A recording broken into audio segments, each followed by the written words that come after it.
In this video, we'll learn about some more options for publishing cross-sections and how we can control the graphics. Here I've got a project loaded and I've selected 3 borehole locations to include in my cross-section. So next, I click the Publish Cross-Section button in the Plan View window. Let's talk a little bit about the options on the right-hand panel in this Publish dialog. By default, Pebble Geo will export a cross-section using a color scheme. This is because it helps to understand the relationships between the different stratum. If you don't want this and you want just a black and white image, check on the black and white option. I'm going to leave color switched on for now. By default, cross-sections are not scaled horizontally. This means that each borehole stick will be equidistant on the page from every other stick.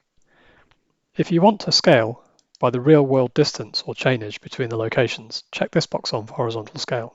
Vertical scale, by default, will just be automatically worked out based on the height and maximum depth of all the boreholes and locations within the cross-section.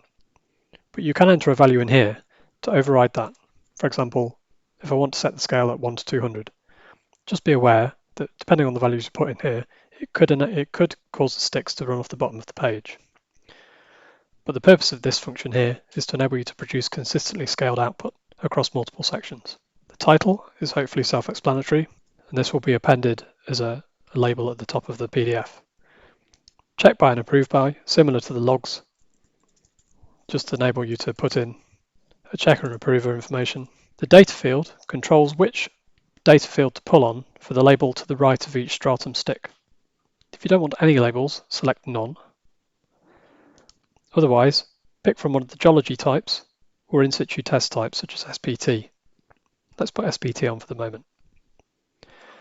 Water levels are on by default. They can be checked on and off. Depth labels, which appear to the left of each stick as meters down the hole, can be switched on and off using this checkbox here. If you're circulating the cross-section within a team, for example, or to a client, you can switch on draft watermark. And you can also check on a final status, which appears at the bottom of the PDF alongside the checker and approver information. So I'll just leave a few of these options configured, and let's see what output we get.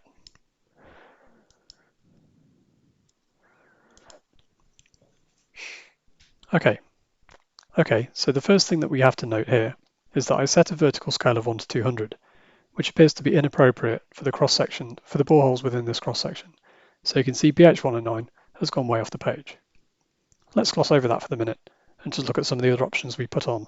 One other note about vertical scale is that when it's checked on, you will also see a vertical exaggeration label in the lower left of the page. The option we checked on for the label field was SPT, and this is how this will appear. Note the SPT label at the top of the stick, and also then the M values with blow counts. Note also the draft watermark, and towards the bottom of the page, the checker and approver. Okay, let's try and fix this cross-section a little bit. Let's close this down and republish. Okay, so the vertical scale was incorrect, so now I'm not sure which scale is appropriate. If I just leave this field blank, Pebble Geo will work something out, and we can base our scale decisions off the back of that. I just want to mention a little bit more information about the 4 geology types that can be displayed to the right of the stratum stick. Material type will automatically extract any uppercase words from the GEOL field. So the geological description field, material type will be, if you had silty sandy clay with clay in uppercase, it will then display clay to the right of the stick. Stratum name will pull on any formation information, which is in a separate field in the spreadsheet, the input spreadsheet, or the AGS standard. It's usually found in GEOL. Material plus stratum will pull on the GEOL desk information and the GEOL information and append those two values together. Please note, if there's no stratum values, only the material will be displayed. Full description will just display everything in the GEOL desk field from the GEOL sheet. Please note that there's not always space, depending on how much wording has been put into those fields, to display the full description, and descriptions may be truncated.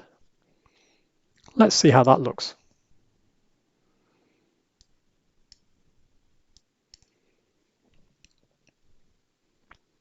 So, points to note here.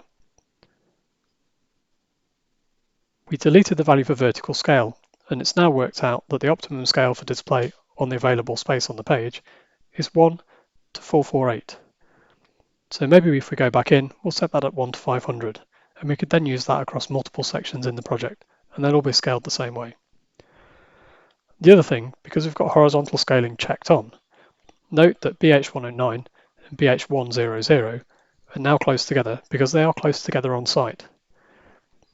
The ramifications of that is there's now less space for BH109 to display its data field.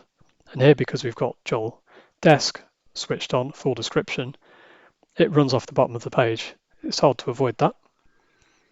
So that's a bit of a run through of some of the options that you have on the cross sections. Let's just have a quick look at how a black and white image works.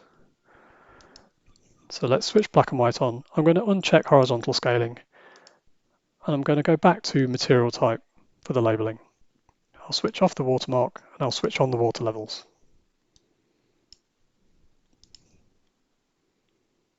And here's just another example. Please note you can't manually edit the legends through the publish dialog.